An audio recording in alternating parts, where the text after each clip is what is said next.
until you stop and ask yourself, why are we paying to store it under our ground in the first place? But capturing carbon dioxide isn't free. It's a process that requires energy, electricity, fuel, compressors, pipelines, and injection wells. And all of that energy creates more carbon dioxide emissions. Researchers estimate that capturing, compressing, transporting, and injecting 1 metric ton of carbon dioxide creates roughly another ton of carbon dioxide in the process. They capture 1 ton of carbon dioxide at the plant, create another ton in the process, and then inject 2 tons beneath our private property. So while the government says it's paying $85 per ton to capture carbon dioxide, if it takes capturing 2 tons to achieve 1 ton reduced, taxpayers aren't paying $85. They're paying $170 for 1 ton of CO2 reduction. Industry counts carbon dioxide at the whole, ignores the energy it takes to put it there, and doubles its profits. And our politicians call that economic development. Looks like industry isn't the only one doubling down. First, we pay to store industry's carbon dioxide. Then, we pay to store the carbon dioxide created to store it. They call it policy. We call it insanity. This doesn't just cost taxpayers twice the money. It takes twice the land and pore space, doubles the risk and use of eminent domain, and forces the public to store not only industry's pollution, but the pollution created by the scheme itself. If that's economic development, somebody is one heck of a deal maker. What you think about it, Governor? Before its political redefinition, economic development meant helping the people. Today, it means making industry richer. That's why people call it a boondoggle. At some point, we have to ask, are we industry first or America first? Save My Louisiana needs your help. Scan the QR code and donate today. Help us stop the Louisiana boondoggles. Visit us online at SaveMyLouisiana.org or find us on Facebook at Save My Louisiana. I get that, and I will tell you that Tina wants me to speak about the other things she wants me to talk about, the election fraud, and especially right now. So it's not about Tina right now, although that's what she was involved in, and that's part of the reason she's incarcerated. The judge is very clear that he didn't give a bail pending appeal because of what she might have said. Yeah. Which is something we don't do in our country, but except for what Judge Barrett did. So, yeah. What is the latest on Peter, on the election fraud issue? Okay, yeah, well, I'm glad you asked that because this is the most important thing that I've ever dealt with. We're at a crossroads right now where we have a pivotal issue. When I say pivotal, I mean pivotal. I mean, do we keep the United States or does it now disappear as the land of the free? Okay, because right now we're facing what the midterms are absolutely pivotal. If machines are involved, things are going to determine the outcome of the election, then we have a real problem. And what we need is an emergency order from the president. Communicated to the president. I'm sure the president knows and understands this. The problem is that we need to be able to have a perception of the problem in order to be able to have the cure for it. So, you know, the governor of your state, for instance, here in Louisiana, your governor cannot declare an emergency because of a storm that nobody can perceive. So it's sort of the same problem that we have in terms of this. The president needs to have a perception of this problem, and that's why it's so important that I speak of it. We know, okay, a great deal. We know that the machines can determine the outcome. We know that the first election that was fixed was in 2004 in Venezuela when it was Smartmatic and Sierra, and those machines were basically applied to a recall election for Hugo Chavez, who was extremely unpopular at the time. but because of the machines, he got 58% of the vote and he stayed in office. We know that from that point on, that Venezuela has not just been exporting cocaine and fentanyl, but they've also been exporting election results to 72 countries.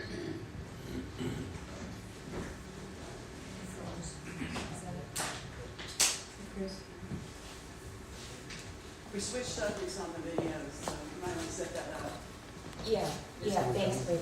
I don't know. Welcome, everybody. Thanks for I have to coming. ask Danielle. I'm Danielle, as Vicky said, and I'm a member of the board. I probably should have done this before.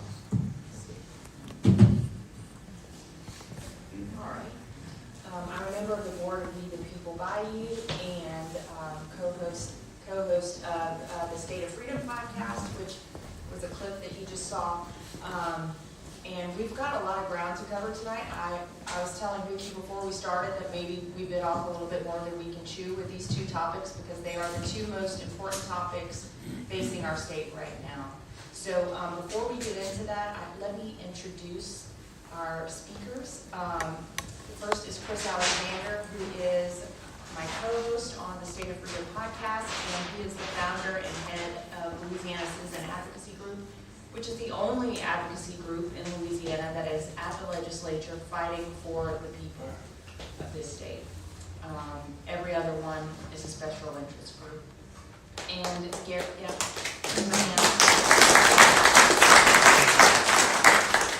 And Gary Musgrove is the president of Save My Louisiana, which is a grassroots advocacy group that grew out of the very real peril of carbon capture sequestration and the eminent domain threat that is happening right in his back door and I guess in his front yard, basically. And so Gary is also a U.S. Air Force veteran who retired from the Louisiana National Guard, and he is the owner of the Kissahatchee Hills Nursery, which is part of the reason you got into this fight. That's correct. So tonight, like I said, we'll be talking about the two most critical issues facing our state. Carbon capture, the Green New Scam, and eminent domain is one bucket, and then the other is the future of our elections. As Vicky said, there's index cards on the chair, so if you have questions, just jot them down and find some, just wave it around and somebody will come grab it from you. And we're gonna try and just kind of get through stuff as best we can because I know we have a lot of ground to cover. But I wanted to start with carbon capture and sequestration. And for those who are not necessarily the most familiar with this topic, it is a complex topic. And so maybe Gary, if you wouldn't mind just giving us the top line. I think that video did a great job of setting it up, but kind of what is carbon capture and sequestration, and for those of us down here in oil country, how is it different from enhanced oil recovery? Sure. The basic premise of carbon capture and sequestration is exactly what it is. It captures carbon from industrial emissions. Sequestration is a fancy term of saying permanent, burying this permanently under the ground. That's essence what it's doing. How it came into being is what Dan was talking about. Is it was for enhanced oil recovery. It was for oil and gas production. So around 2008 is when the first tax subsidies came into being to help promote production from abandoned oil. Well, I'd say abandoned low-producing oil and gas wells. At that time, it was about $25 per metric ton if you were to capture and use that for enhanced oil recovery. That was a subsidy to help promote oil and gas production in the United States, to go back into some of these low-producing oil wells and extract the hydrocarbons. And so basically what carbon dioxide will do, and again, I am not the expert on this, but I've studied enough to know that basically what it does is it goes down, loosens the hydrocarbons, and pushes oil and gas back to the production platform to increase the volume of that product. Now, what happened, that subsidy was bastardized by the climate change movement being pushed out of Europe under the Paris Climate Accord. Elements of our government, federal government, used, and I say element, let me just correct this, both parties, Democrats and Republicans, used this as a way to promote their own agendas. And I say their own agendas because the Democrat Party, it's all about money, whether you're on the Democrat Party or Republican Party. And I'm a staunch Republican, all right? I vote red. I'll just tell you that right now. But carbon dioxide became the boogeyman of climate change. And out of the Paris Climate Accord came these regulations and mandates from the European Union that they want low carbon products. Whether what that means is everything we pretty much own comes from fossil fuels. The chairs you sit on, the shoes you're wearing, the clothes you have, everything is a derivative from fossil fuels. And like I said, from their perspectives, they're playing both sides. So you have the climate change agenda is to stop, reduce fossil fuels and go to alternative energies. And that is a huge money scam. That's a boondoggle. Windmills, solar farms, all these things were designed to produce carbon credits, not subsidies, but credits that industry could purchase to offset their carbon footprint on a global scale. So company A is producing a widget, and this widget has a carbon footprint according to the climate change agenda. So in order to sell widget to Europe, it has to have a low carbon footprint. So how can widget get a low carbon footprint? What they will do is purchase carbon credits. And carbon credits come from these alternative fuel sources, windmills, solar panels, all of this stuff, to include carbon dioxide. Remember, carbon dioxide is the boogeyman, and both parties played it as the boogeyman. So now carbon dioxide, when I say they bastardized it, they really did, because they took 45Q the tax subsidy in the IRS tax code, and they supercharged it under the Biden administration up to $85 per metric ton. This is $1 trillion industry. And these big corporations, Exxon, Mobil, Oxypetroleum, Chevron, they all know it. Now, they're not doing this right now. They're not doing this right now. Are they still making millions and billions right now? It hasn't affected their bottom line, but what are we hearing from industry? If we don't do this, Texas is going to get it. Not only that, but that's the future of Louisiana's economy, carbon capture. So these these carbon credits now offset the widgets that American companies are producing. So now you have companies like Microsoft, Alphabet, Meta, all these companies are coming in and by offsetting their carbon footprint, they are buying these credits. So your tax dollars are paying for the build out of carbon capture and sequestration through the 45Q tax subsidies. Your land is being used as a permanent storage burial for the carbon dioxide that is monetized. Understand why we hear when it goes in the ground it can't come out. Because it's monetized. It's valued. They can't touch it. You can't divide it. You can't break it. You take it back out, it blows the tax subsidy. Now they're selling both of these to industry. So both industry is buying carbon credits, and they're also funding for this industry build out through your tax dollars and through their investments to store this carbon dioxide under Louisiana. And Louisiana is tapped right now to take on 40% of the nation's carbon dioxide. We're even reading reports that Japan is building carbon dioxide ships to bring their carbon dioxide here to Louisiana injected. Are you kidding? No, I have, now, we're still investigating this, and I'm telling you, I'm not an expert. Let me tell you, can I tell them who I am? I mean, really. I am you about 8 months ago, sitting in a chair. I'm serious. I'm nobody special. 8 months, well, whatever it is, back in June, LSU was brought in by our police jury to a high school meeting on a local industry that was coming in, and they said, we're not carbon capture. Okay, but what is this about? That's how I got involved. That's how I started doing research. This industry, SunGas, Beaver Lake Renewables, is a carbon capture company.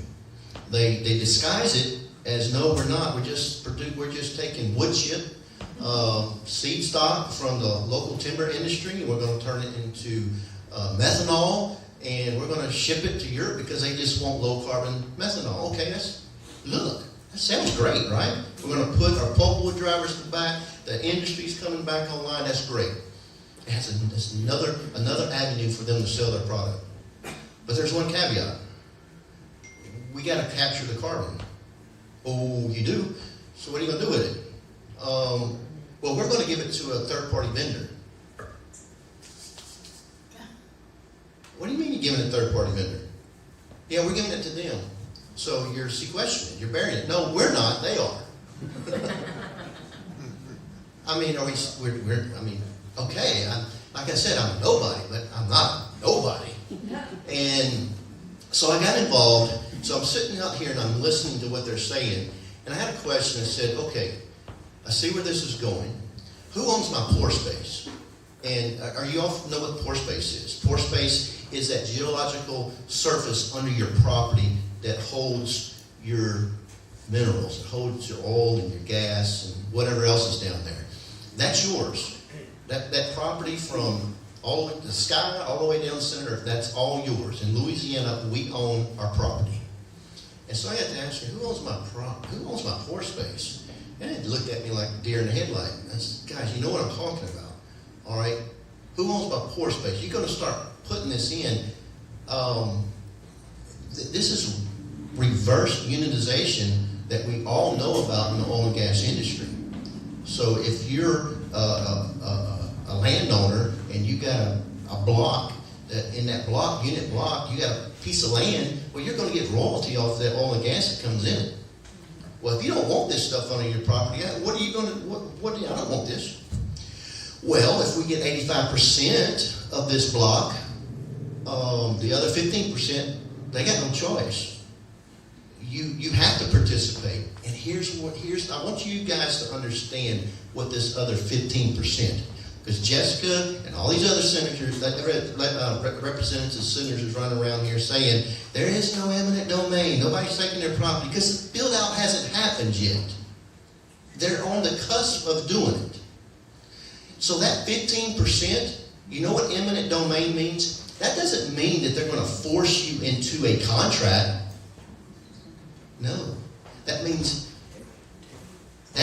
the Louisiana legislators in 2020 gave them, meaning a foreign or domestic company, can now seize your land through eminent domain. It no longer belongs to you. So that pipeline they want to run across your property, that property is now theirs. The pore space underneath, if you don't sign their contract, that's what eminent domain means. It's theirs. You don't get it back. It's not a forced contract. That's the point that I grasped and I understood. Second point is, I'm a nurseryman. I grow plants. It's just a small business. My family has been in this industry for 45 years. Let me tell you about Forest Hill and the nursery industry overall in Louisiana. When I mean nursery industry, I'm talking about nursery and landscape, the whole kit and caboodle, from your box stores, everything. That's $2.5 billion with an employment figure of about 56,000 employees across the state. That's a huge economic impact, I believe. So, and I'm not saying that all that comes out of Forest Hill, Louisiana. But we grow a lot of plants. And what we need is water. And that water comes from the Chico Aquifer. It's the life source we all depend on. I believe, I don't have my map here, but I know St. Mary, I believe you guys are part of that Chico Aquifer, if my memory's correct. But the Chico Aquifer provides 48% of the drinking water for Louisiana. So sitting at that meeting, I'm thinking to myself, wait a minute, this is not just affecting me now. This is affecting my children. Wait, it's going to affect my grandchildren. Because I know what carbon dioxide does when it mixes with water. It becomes carbonic acid. It drops the pH in the water. You can't do anything with it. So, unfortunately, I am one of those who kind of, on the fringes, don't pay too much about anything until it affects you. So I'm guilty of that. I'll admit that. But over the last 7 months, I have educated myself to enough to where I am now willing to go around this state and share with you and anyone who wants to listen to the dangers of carbon capture and sequestration. It is a boondoggle. It is a climate change hoax that Jeff Landry has wrapped around the necks around every Louisiana citizen. He just said it. Y'all heard him come out in favor of Letlow and targeted John Fleming. Now, I'm not advocating for either one of them. That's what he wants to do. But the bottom line is he's for CCS. He is for carbon capture and sequestration. And many of the representatives that have tagged along with him are for it too. In fact, Cameron Henry and Speaker DeVilliers threatened the parishes. They threatened your parish, my parish, and any parish who dares to stand against carbon capture and sequestration and refuses this industry to look somewhere else if you start wanting money for roads and bridges and schools. That is despicable. It is despicable. And Gary, maybe I'll just add here, how short-sighted are our politicians? You think about this. One, it's extremely destructive to the state. Two, what happens when Trump asserts his tariff power against Europe and says, you want to export all of your carbon to the United States of America? You want us to become your dumping ground for your green new scam that I don't believe in? Well, I don't think they're short-sighted. I think they know exactly what they're doing. Wow. I see their posts. I see their arguments. I see how they challenge their own constituents when they ask questions about this. Or ignore them. Yeah. They're not short-sighted. They have picked sides. And what I call this is weaponization of emotions. And that's what they have done. They have created tribes. Your tribe, my tribe. Their tribe, our tribe. And they've weaponized our emotions against each other. And it's weaponized through risk versus benefits. So what risk? What benefits? It depends on where you stand. And when you stand against carbon capture and sequestration, you are weaponized. Your morality is weaponized because you don't see the benefits of carbon capture and sequestration. But I say, what about the risk? There's no compromise. There's no compromise when you throw billions of dollars in the face of let's say bureaucrats. They can't take money, right? They're not supposed to take money. Mm-hmm. None of them are supposed to take money. No. But Mark will tell you if he's sitting here. And I'm going to tell every legislator who ever raises their hand of oath to take their office, your duty is to life, liberty, and property. Anything short of that is no. So if industry comes to you waving the golden carrot, your first response is, how does this affect life, liberty, and property of my constituents? That is it. You're not elected to represent industry. You are elected to create an environment for industry to thrive. You don't build it. You protect your citizens.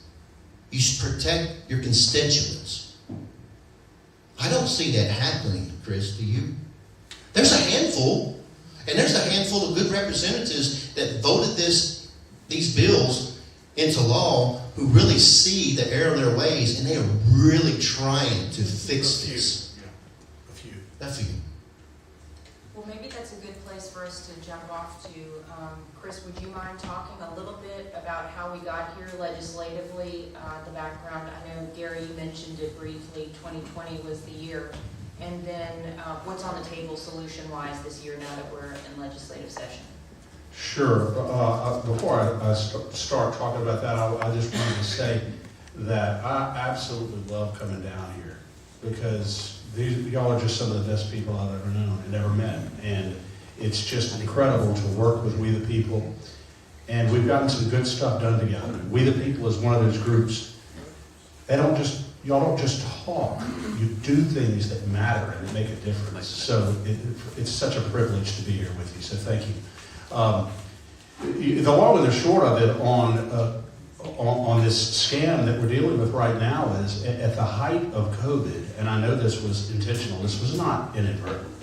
At the height of COVID, when everybody was locked down, worried about their business, their family, and this virus, and whether or not they're going to have forced to be getting a vaccine, the legislature meets in 2020. They come together and they pass this revolutionary act that fundamentally transforms property rights and the historic relationship that citizens have with the government. Unbelievably consequential legislation. And what it did was it basically declared as a matter of Louisiana policy that CO2 is harmful, that man-made climate change is real, and therefore carbon capture and sequestration, which, as Gary said, is the process of sequestering CO2 from the atmosphere, burying it underground, is a public good because it's in the best interest of our environmental health.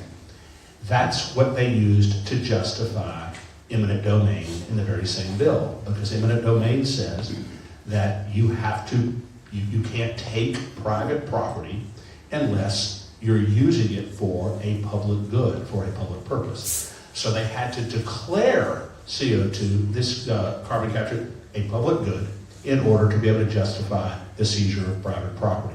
And they did that in 2020. And then we have the 45Q tax credits on the federal level that got every oil company in the state chomping at the bit to do this because they're getting rich off of it.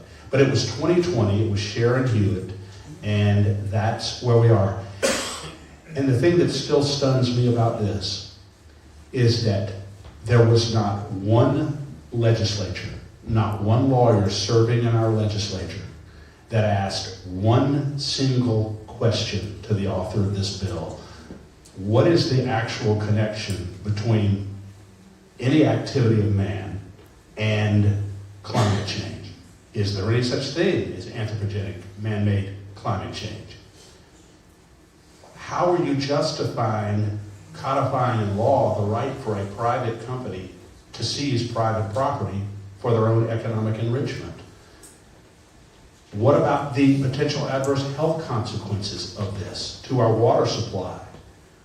What about if one of these pipelines bursts when this CO2 is compressed so tightly in there, dying to get out? And Gary can talk more about that. Nothing was asked, no protection of Louisiana citizens in the process of passing this law whatsoever. And from there, it began to expand outward. And we're only with other items of legislation, but that was the foundation. And we're only now, because of groups like Save My Louisiana, LeCAG, We the People, and the rapidly growing voice, if I might say, of the state of freedom, that these representatives are only now beginning to frantically try to roll this back. And they're not doing it, quite frankly, out of any sense of moral duty. They're doing it because their political careers are very much on the line right now. Because the days of them being able to get away with saying one thing and doing another in the legislature are over. And Danielle can tell you that LeCag, Jim Crumling, Burt, and many others, we expose every single vote that they make that is contrary to the fundamental liberty interests of Louisiana citizens. We expose it broadly, and we make no apologies about doing it. And they're not used to that. So quite frankly, they are afraid because of the carbon capture and sequestration issue and many other issues that I could talk to you about. You'd be shocked if you saw some of the things that's buried in some of this legislation, even this session. But the bottom line is that's why they're doing it. So that brings us right here to the current session. And there are a number of bills right now in the legislature that are designed to roll back, limit, or restrict carbon capture and sequestration. The big one, at least as I see it, and Gary can talk to this as well, is House Bill 7, which is a bill by Mike Johnson, who is very, very much on the hot seat right now, and really in jeopardy of losing his seat because of his position on this issue. He voted for it. He's voted for several bills that promoted it, expanded it, but he's bringing a bill that if this bill passes, it would completely repeal eminent domain for carbon capture and sequestration in Louisiana as far as private companies go. And importantly, not only would it repeal it going forward, it retroactively nullifies any permits that are in existence now, that pre-existed the legislation if it passes. So it's a very good bill, a very strong bill. The concern that we have, because we've seen it many, many times, and Danielle and I have talked about this on the State of Freedom, is there some preordained outcome? Is this bill going to pass? And God knows many of us are going to do everything we can to get it through, and we're going to absolutely blister anybody who even thinks about voting against it, trust me. But the bottom line is, if it doesn't get through, Mike Johnson, at least this traditionally, and other legislators will be in a position to say, you know, I tried. I did my best. I just didn't have the votes. And he'll be able to say that, and yet nothing's been done to protect this state against this menace. And we've made it very clear, that's not good enough anymore. That is not good enough anymore. You figure out a way to get it done, period. No excuses, get it done. And we're not compromising on that issue. Mike Johnson knows that. And Mike Johnson knows that Save My Louisiana is not compromising on this. You get it done. You're the one who jeopardized the core constitutional rights to our property, jeopardized our health. You're squandering our money, and you did it in the middle of the night when nobody was looking, and that was purposeful. So you get it done or don't run for re-election. And that's our position. And, you know, that's where we are. And it's a tremendous honor to be working with Save My Louisiana. I mean, you talk about a group that, I mean, this is a hill that they will die on.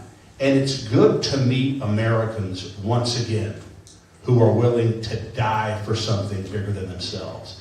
That's why it's such a privilege. I want to say that I'm here representing Save My Louisiana, but I'm not the face of Save My Louisiana. We're thousands, tens of thousands across Louisiana.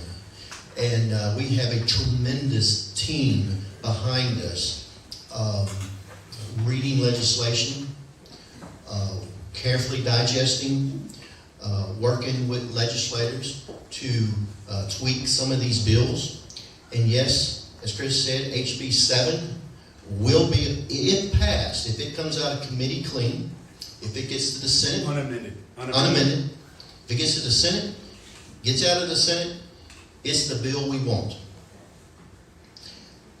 Senator Weeks also submitted a companion bill, Senate Bill 60. It's the identical bill. It's the same bill as in the House. And so we're pushing this from both ends. We've also filed a lawsuit on November 20th, Save My Louisiana, stating that Act 61, these bills that were passed are unconstitutional.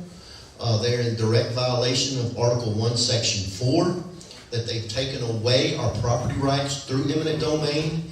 And I am very, very excited of this ruling Tuesday that came out by the Louisiana Supreme Court. They ruled in favor of a property owner that was his property was being taken through eminent domain for the Plaquemines Port, their port authority. They were going to take his land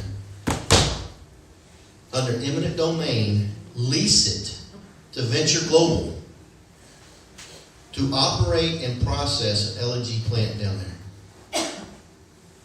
And the Supreme Court said, you can't do this. This is private property. This is for private gain. There's no public interest in this.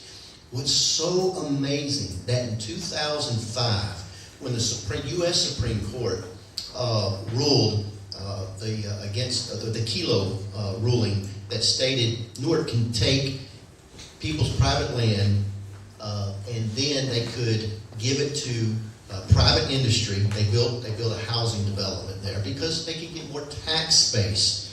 And the Supreme Court upheld that decision. It was a bad decision, but they upheld it because that goes back to what the state's constitution has. So in 2006, our legislators, I believe Paul Hurd and Woody Jenkins had a big part in that, rewrote our Constitution, Article 1, Section 4, and gave Louisiana citizens the greatest property protection rights, I think, in the country. And the Louisiana Supreme Court upheld that lawsuit and kicked it back to the 2006 Article 1, Section 4 amendment. They ruled against eminent domain, and now we are digesting this because it has huge implications on the carbon capture and sequestration build out through eminent domain. And just to add to that, and you, Gary, I think this ruling may even be better than you realize, because in the case that Gary's talking about, it was a public entity that seized the property and then leased it to a private company. In the case of CCS, you don't even have a public entity involved. It is a private company seizing from a private property owner. So they don't even have the surface argument of this is a public taking, or at least involves a public entity. So I think if the Louisiana Supreme Court rules that eminent domain is improper in that case, I think you've got an even stronger argument than the plaintiffs in this case. I believe so. And I think this is going to have ramifications that's going to go beyond carbon capture and sequestration industry. Let me just throw this out to you guys. Okay, data centers are really hot, right? Data centers are really on the public's forefront, especially up in Shreveport and Bossier. Now, President Trump came out and said, okay, we hear you. They have to build their own electrical generation. They got to do it. Okay? But let's say you have a transmission line that they are building out, particularly, it's going from transmission, generation, to an AI data center. Think about that, Chris. is that transmission line now for public purpose? Or is it for private gain? I mean, there are some ramifications on this lawsuit I don't think the lawyers have gotten into, especially when it comes to industry build-out. The use for public purpose has been abused over the years, and I think this Supreme Court just set it straight, Chris. That's awesome. And I think so too. And I thank God for the Louisiana Constitution, because the Louisiana Supreme Court ruled in a way on March 6, a couple of weeks ago, the case we're talking about, that was consistent with the much tougher protections provided to Louisiana citizens by the Louisiana Constitution on eminent domain than the federal Constitution grants to American citizens. Thanks to Woody Jenkins and others, we have much tougher protections. I'm so glad that our founding fathers had the wisdom to reserve the bulk of the power to the people and to the states and to our constitutional system in our own states. And our founding fathers recognized precisely the sort of tyranny that has been exercised by federal courts who've interpreted the eminent domain clause in the federal Constitution so liberally. We still have our own Constitution, and thank God our Louisiana Supreme Court abided by that very, very faithfully in their ruling. So I'm so thankful, and I'm very thankful to be fighting for our state in the legislature under our Constitution. So it's really, I am so optimistic about this. And I just am so thrilled to be in this fight. Okay, a couple questions, gentlemen. Okay, what about the big flyers we've been receiving by mail that shows that President Trump is supporting CCS? People want to know if it's true. I want to answer this. And Danielle, I don't know if it's possible. My phone. I don't know if it's possible to do this, but to answer that question, is it possible to play a 2-minute video up there if I have it with me? I don't know. Okay. I don't think so. That's Let's not- just say no. Okay, all right. The bottom line is Donald Trump is completely opposed to what he calls the Green New Scam. In fact, when he was speaking before the United Nations in Davos just a few weeks ago, he said, if you do not get this Green New Scam under control, you are going to lose your country. You're going to lose your country.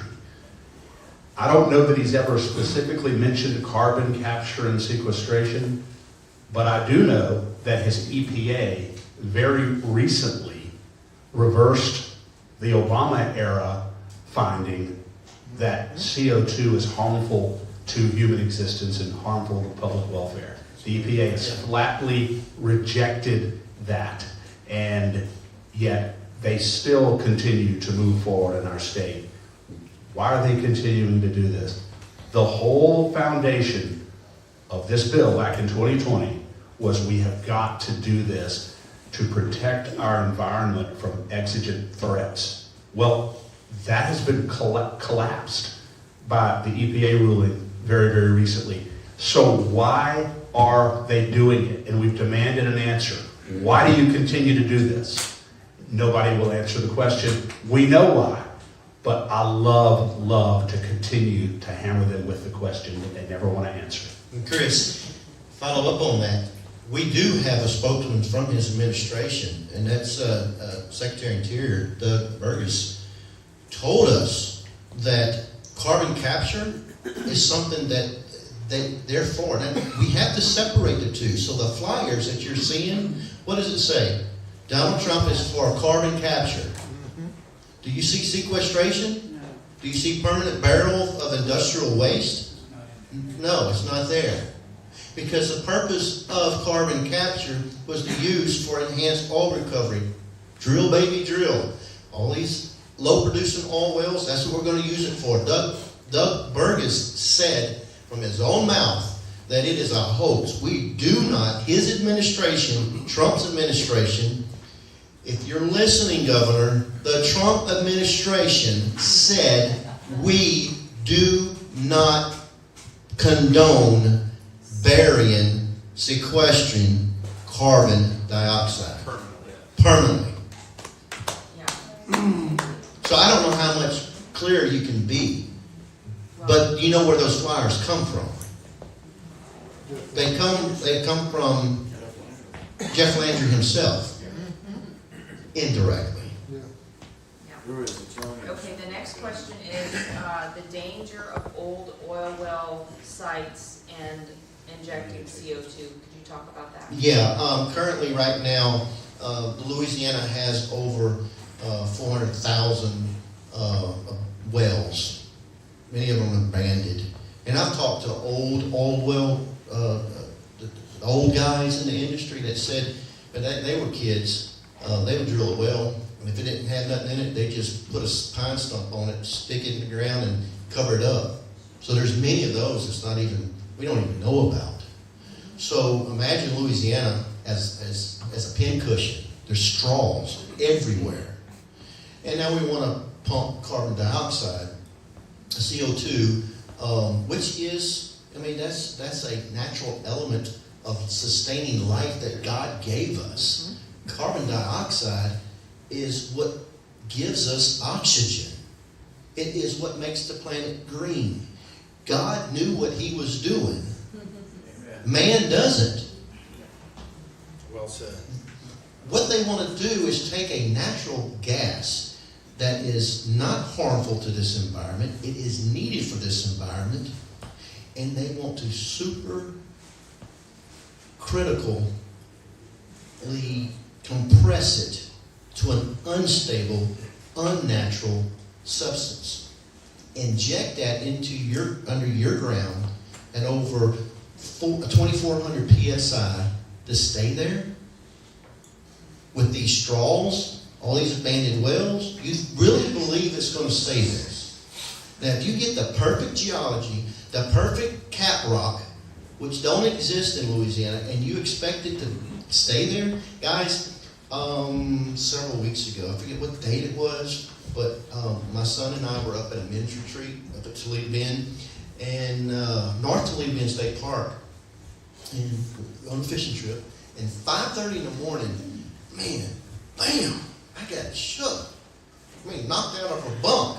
I looked up, the fan's rocking, and I stood up and I looked back, and I said, "There's a guy standing up in the back." I said, "He ain't that big." He ain't not that big of rock this. And I got up and I'm trying to shake this building. God goodness. I said, if I didn't know a little better, that was an earthquake. I haven't felt one of those in over 20 years when I lived in Alaska. I said, that was an earthquake. My goodness, that was an earthquake. Sure enough, so I pulled it up, and it was a 4.9 earthquake. In Louisiana. God's talking to us. If they would listen, and we want to stick this stuff in the ground with pinholes everywhere, and now our geology is there's fractures. We have fault lines all over Louisiana, ancient fault lines. Yeah. You want to wake those up? Gary, do you think that earthquake was related to some of the fracking? I've seen reports that. I'm seeing reports. That science is still to be debated, but I don't ever recall earthquakes in that area. I mean, I'm 57. I see some of you who look much older, sorry, but you do look much older than me. Do you recall earthquakes like this? No. I don't. I don't even. Not in Louisiana. Mm-mm. Let me add one point to what Gary's saying. And this is the reason why it's really not enough. Let's just say that eminent domain is completely outlawed in Louisiana. And I don't get to go on David's property and say, David, I want to put this pipeline on your property. I want to store this CO2 on your property. I can't do that anymore. Whether, if you don't want it, I don't get to be there. But that's really not the end of the story, unfortunately. Yes, Because this CO2, when it's compressed and buried under the ground, it has the ability to migrate tens of thousands of acres. I mean, a long, long way. So even if you're not in a quote unit that has agreed to have this madness on their property, it by no means suggests that your property is not at some point going to be affected, even if eminent domain is outlawed. So that's what we have to remember. The ultimate solution to this is to declare carbon capture and sequestration, frankly, illegal in the state of Louisiana. That's what we have to do. And what, yes, well, And the reason why because there's no foundational basis for it anymore. Our legislature has not only the right, but the obligation to declare what has become obviously revealed as a naked, shameless taxpayer grift illegal in our state. And they should do that as a matter of public policy. And if they do that, guess what? We've made the full circle. We've gone from 2020, where they declared this a public good, to right now, or in the near future, hopefully, where they declare it a downright evil and make it illegal in our state. That's the solution. Okay, a couple other questions, and then we can turn to election security as well. The next question is, can we still sell the LNG if we don't remove the carbon? I think that's an excellent yeah, they're doing it now.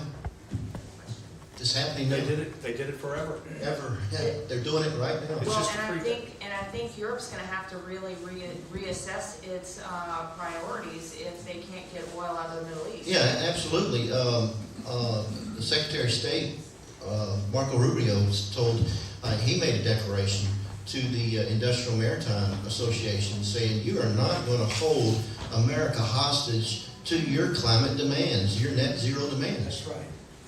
We're not going to do that. And yet Louisiana, under the leadership of Jeff Landry, is full steam ahead. Now, let me say this, eminent domain by itself, if we do stop eminent domain, if it is stopped, what it doesn't stop is sequestration, unfortunately. It doesn't stop. What it stops is them taking your land. But if they get the landowner, whatever, they can do it. So, if you haven't look into how much land Louisiana owns. So, it's not over. The fight's not over. The carbon the sequestration portion, what I'm asking you to do is we win this eminent domain threat. We cannot sit idle because sequestration is still valid and they know it. In fact, I have a sneaking suspicion that they're going to give us eminent domain. To shut us up. They shut us up because they're still going to do sequestration unless Trump stops the subsidies. When the subsidies stop, it goes away. It's over. Yes. And that is why, and I don't want to be partisan here because we're here to talk about a very important issue, but I can tell you confidently that the very first thing that John Fleming will do if he gets to Washington as a U.S. citizen is do everything within his power to repeal those 45Q tax credits, because when the tax credits go away, we don't even have to make CCS illegal in Louisiana. They ain't gonna do it Not going to do it. because there's no organic demand for it. Exactly, there's no money in it. So maybe the best way is to repeal the 45Q. I think John Fleming will be a very good ally in the U.S. Senate on that front.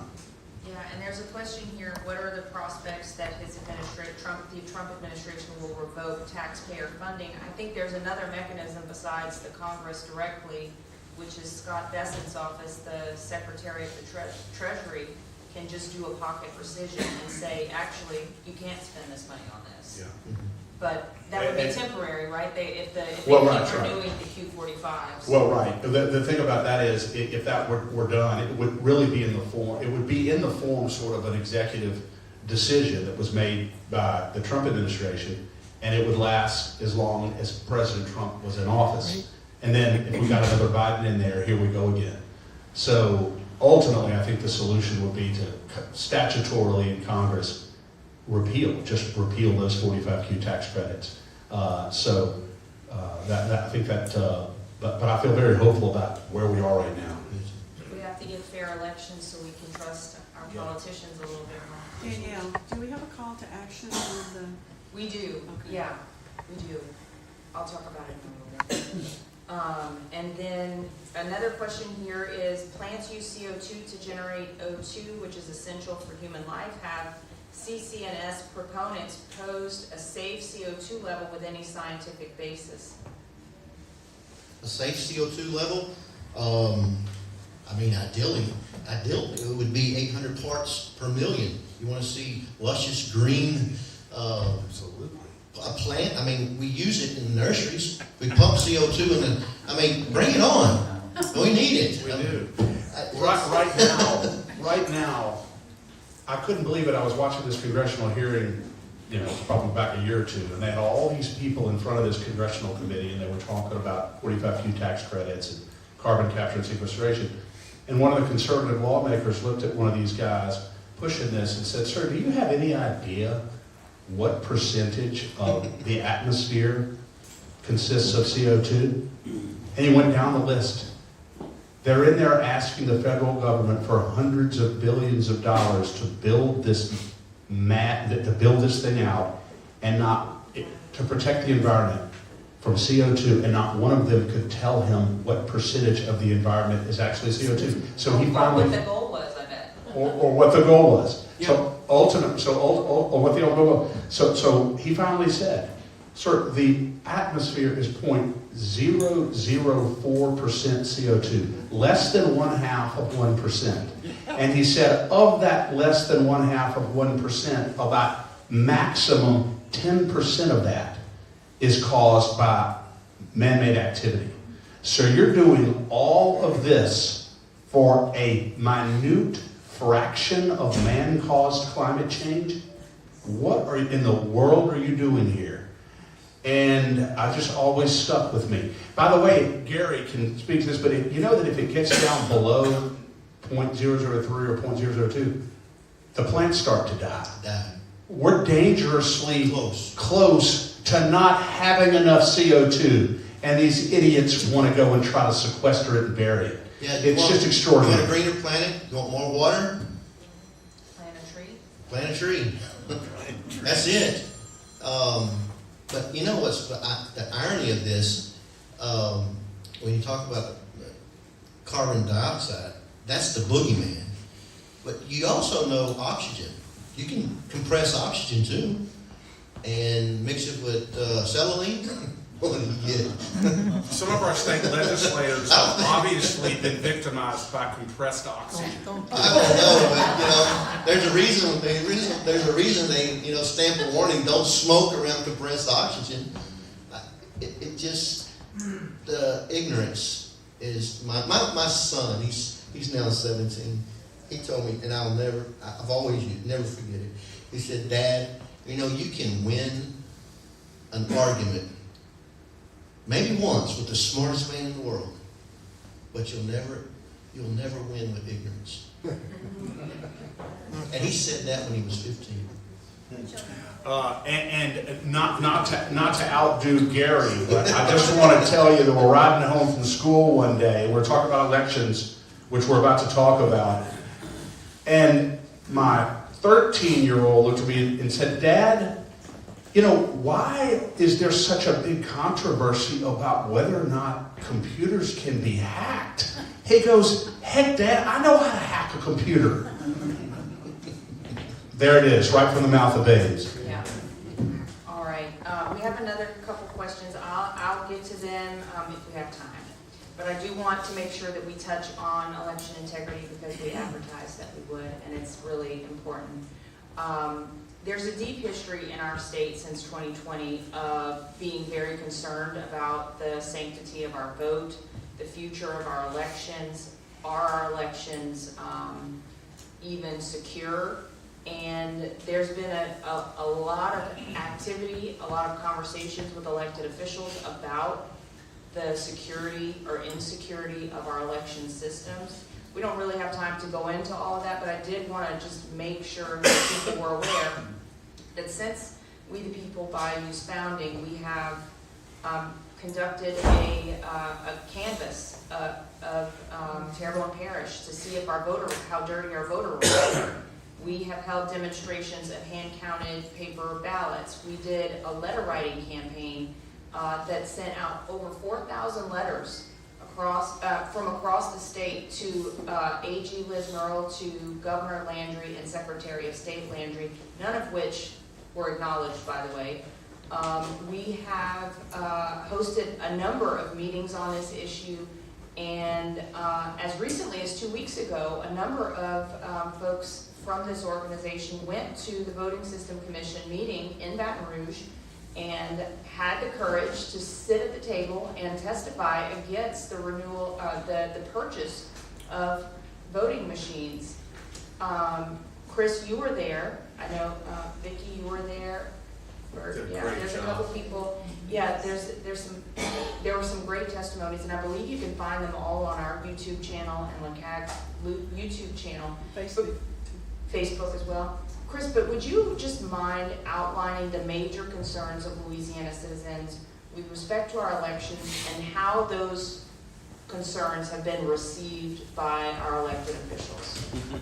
I will tell you very briefly that the big concern that I have, and many others have in this state, is our Secretary of State's obstinate refusal to understand the acute vulnerabilities of an electronic computer-based voting system.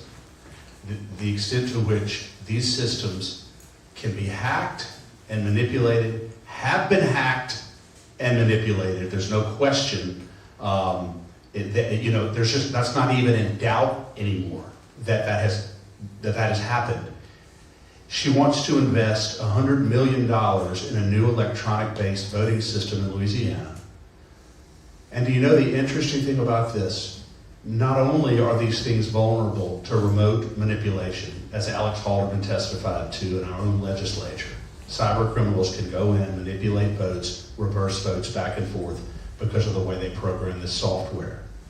But you know the most insulting thing about this is that if the Secretary of State tomorrow, which she would never do, said, you know what, Dominion Voting Systems, I think that we need to get Alex Halderman or Paul DeMille or one of the preeminent world cybersecurity experts to look deeply into the source code of these systems, the brains of this system, and see how it works, and see if it can be manipulated, and see if 5 votes can go to Trump, or go to Biden away from Trump, or how this thing works. Can you switch it? You know what they would say? I'm sorry, you're not allowed. You're not allowed. The only people who are allowed to look at the brains and guts of our system is us, because it's proprietary. Imagine that we live in a world in which the entire functioning vertebra of a system. Imagine going to buy a car, going to purchase a car, and you're about to put a bunch of money down on a car, and you said, look, I'm going to take it for a test drive. I'll look under the hood, just make sure the pistons are running right, transmission's in good order. And they look at you, and the salesman looks at you and says, I'm sorry, you can look at everything on the outside, and you're welcome to drive it around for a little while, but we can't let you look under the hood. Would you buy that car? Absolutely not. And yet that's what's occurring right now in our state with these elections. Where's Bert? There's another issue that I wanted to bring up regarding something that our Secretary of State is pushing for, but I want Bert to address that because it should alarm you. It doesn't have to do with the electronic system, but it gives you an idea of where our Secretary of State is coming from. So, Bert, I'm going to hand it to you on this issue. I guess you're referring to the Board of Election Supervisors issue with 842. Signatures. Yes. Okay. So they're slowly eroding our election system and taking it more and more away from the people and their the public scrutiny, so to speak. I sit on the Board of Election Supervisors in my parish in West Baton Rouge, and that's what they call the public. Publicly counted, and I'm here to tell you we're not counting anything, we're just looking at a bunch of totals. But anyway, so when your absentee ballot comes in, there's certain information. How many people have done an absentee ballot? So you know what I'm talking about. You have to sign your name, put your information on there, and you have to have a witness, correct? And the witness signs that they witnessed you filling out that ballot. Well, you don't always can read a signature, but the printed name, that's what you can read, right? Printed name. Well, if that's missing, as a board member, I can challenge that. I'm objecting. And then we vote whether or not to accept it or not, right? She's got a language in this bill that's going to, where when that's missing, I can't challenge it any longer. So, I testified to this, that you're basically making this a rubber stamp operation, and I'm trying to keep this as a functioning body that's involved in the election process. And if they continue to erode it like this, the next thing you know, we're not going to have, we're just going to have arbitrary ballots possibly showing up. And you know, I've seen on the streets in some states where they were paying people $5 just to put signatures on ballots, so they can get a different handwriting. But then there's other states, just to give you the other side of the spectrum. You literally not only have to have a witness, but in some states you have to have a notary notarize this thing like a full-blown affidavit. And that's what I'm told. We look at this like an affidavit. And if the affidavit's missing information, then that affidavit is not valid. And that's why we challenge it. So, and the only thing, the people who were most intrigued about this and asked the questions were the Democrats. It's so I was interesting. mind blown about that. And we'll compliment them when we'll compliment it, because let me tell you what, when you're in a foxhole, you fight with who you can fight with. Let me tell you what, there have been some very conscientious Democrats this session that Danielle and I are very, very happy to praise, and we will do it if you listen, and we do it if you listen to the State of Freedom. But what Bert is basically telling you, that right now, if our Secretary of State gets her way, a voting commissioner, the Board of Election Supervisors will get an early vote ballot. It's got the name of the voter on there, and then it's got a scribble name of a witness on there whose identity you have absolutely no idea who it is, no contact information. The document is not notarized, and if the Secretary of State gets her way, they will not be able to challenge that ballot. Think about that. And our Secretary of State loves to go around and talk about how secure and safe our voting system is in Louisiana. Yeah, right. The only thing that is secure and safe is the money that's coming to these vendors who are going to be selling us these fraudulent machines. That's what's going on. And Chris, would you, since Bert came up, I would love for you to mention this silver lining in this about the lawsuit that... Oh, no question. Great lawsuit filed yesterday. Bert Calais is the plaintiff in it. Great lawyer representing him in Baton Rouge. And it's a great suit. And it's asking the court to declare our current voting system in Louisiana unconstitutional because it directly violates the plain reading of our Constitution that our votes must be counted publicly, which they absolutely are not in Louisiana. And they must be preserved inviolate in case there's a challenge to an election. It is blatantly unconstitutional, and if the judge is fair, they're going to win. Another important provision of this lawsuit that was just filed that absolutely I'm so thrilled about is that right now in Louisiana law, and if you listen to the State of Freedom, you know this, our Secretary of State, our registrars of voters are required by law to independently verify U.S. citizenship when anybody is trying to register to vote in the state of Louisiana. You'd think it's common sense. Someone's coming in to register to vote in our state, they have to require independent proof of U.S. citizenship to be able to do that. This law has been on the books for 18 months now, and our Secretary of State has done absolutely nothing to enforce the law. If that's not malfeasance in office, I don't know what is. And I'm so happy that that allegation is included in this lawsuit to order her to enforce the law in Louisiana. And she ought to frankly be kicked out of office for this horrible failure to enforce statutory law in the state. And was that Mike Facey's bill? Mike Facey's bill, exactly. Mike Facey's Tell bill. Mike Facey I'm supporting him all the way with that. Credit to Mike Facey for bringing that bill. Okay, a couple questions here. The first one is, to you, Gary, is there any discussion at all about election security amongst the anti-CCS groups at Save My Louisiana? There will be now. Yes, I will say that right now on our mission statement, our focus at this point is carbon capture and sequestration. Of course, we're looking at all of these other vulnerabilities that are actively impacting us as Louisiana. Save My Louisiana is Once we win on carbon capture and sequestration, it's not going away. I've asked Gary to change the name from Save My Louisiana to Save My Elections. I like to Save My Louisiana because it encompasses it all. It's everything. It's multi-purpose. And Gary, you may be able to answer this as well. What do building data centers do? What's the purpose? Oh, I'm not an expert on this, but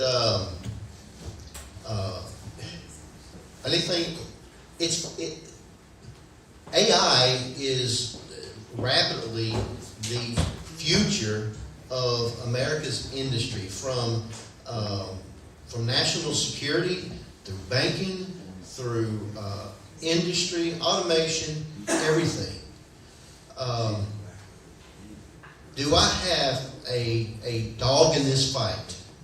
The only dog I have in the fight right now is tax subsidies for these private industries at taxpayers' expense. Our environment, the water, all of these resources that we have that they are going to drain. Our politicians, and Daniel McCormick is really is spearheading this fight up in Caddo Parish, the data centers and the build-outs. I don't want to speak too much because it sounds like I'll probably be going to conspiracy land with the data centers. I don't want to do that right now, but what we need to do is pay very, very close attention to the alliance that they have with government, with our legislators. Because, again, if it's not life, liberty, and property, everything else is a no. Mm-hmm. And the first thing that life, liberty, and property as a state representative should have at their forefront of any decisions that they're going to make, yes or no, should be how this impacts their constituents. And we need to pay close attention to the resources that these data centers are taking. Now, I'm all for free enterprise. Don't get me wrong. I'm for economic development as long as it's not at the cost of us. Amen. In this connection, I have to mention Rodney Schermerhorn's bill, Yeah, please do. 922. Rodney Schermerhorn, our governor, quite frankly, is so nefarious on this issue and on many others. However, on this issue, it's particularly egregious. Governor Landry is pushing something called a lightning initiative for these data centers. And the Public Service Commission, under the able influence of Jean-Paul Cusson, who's, I think, the chairman of the Public Service Commission now, we campaigned against. Yeah. 4 or 5 on that commission. Yes. 4-1 vote. 4-1 vote. Open the door for these big data centers to offload 50% of their energy costs and their infrastructure costs onto me and to you. That number is 75, Chris. Okay, well, 75% now. Okay, if it's whatever it is. Extraordinary that they would authorize that. There's a bill in the legislature now, Rodney Schermerhorn bringing that absolutely prohibits 1 cent of their energy costs to be offloaded onto Louisiana ratepayers. It's a very well-written bill. It's a very good bill, and we are going to be pushing this like mad. Oh, and I love watching these Republicans like a hawk. I love to express what our position is on these and why it's so important, and then watch what they do. And I think they're going to do the right thing, not because they really want to, some of them, but they don't have any choice at this point. They got to do the right thing. It's a great bill, but 4-1 Public Service Commission vote to allow that to happen. I think it's disgraceful. It is, It absolutely. is disgraceful. Okay, 2 more quick questions, and then we're gonna wrap up, and I have a couple of action items for those with us this evening. So the next question is about CO2 in Iran. Is Iran being required to sequester CO2 to sell their oil? I would think. Aren't they selling it to China? So I would think no. China doesn't care about. I'm going to know. Yeah, I'm gonna say absolutely not. Okay, but it's a very nice and funny question, Bert, appreciate it. Great question. Okay, and then this last question, in addition to the $100 million plus cost to the election machines, is there an annual $1 million maintenance and additional cost to the state? Absolutely, but I believe that it's more because the $1 million figure that I'm citing is directly from the Secretary of State. So I guarantee you it's more than $1 million a year to maintain these machines, these computers. And by the way, don't ever call them machines, call them computers, because that's exactly what they are, and everybody knows that computers can be hacked. They're computers, computers. And, okay, They keep saying, oh, we've got it, we've got what you want, we're getting machines that have print paper. out paper. So when people hear that, they're like, oh, well, great, they did what we asked, but that's not exactly. And that is, I'm so glad you brought that up, Vicki. Would you restate it so it can be heard on the recording? Yes, these ballot marking devices, all they are electronics, a piece of electronics, computers. Ballot marking devices can hack a paper ballot. So the paper ballot that is coming out may not even be the way that you voted. Let's assume that the ballot marking device did not hack your paper ballot. Do you know what percentage of voters in America actually look down and verify how they voted before they leave a voting precinct? About 8%. Wow. The overwhelming majority of voters don't look down and verify a ballot. So it's a fiction when she says, we have voter verified paper ballots, so every voter can look down and see how they voted. That's a bunch of nonsense. Nobody does that. And guess what? You shouldn't have to do that as an American citizen. You ought to be able to trust your government enough to know that when you make a vote, it's going to reflect your choice. That's what should be going on here. Don't let everybody convince you that because a computer spits out a piece of paper, that's a secure hand-marked paper ballot. It absolutely is not. Well, that can be changed after the fact as well. And it can be changed after the fact inside that computer also. You're exactly right. Scanner. With the scanner, right. And one other thing on the Secretary of State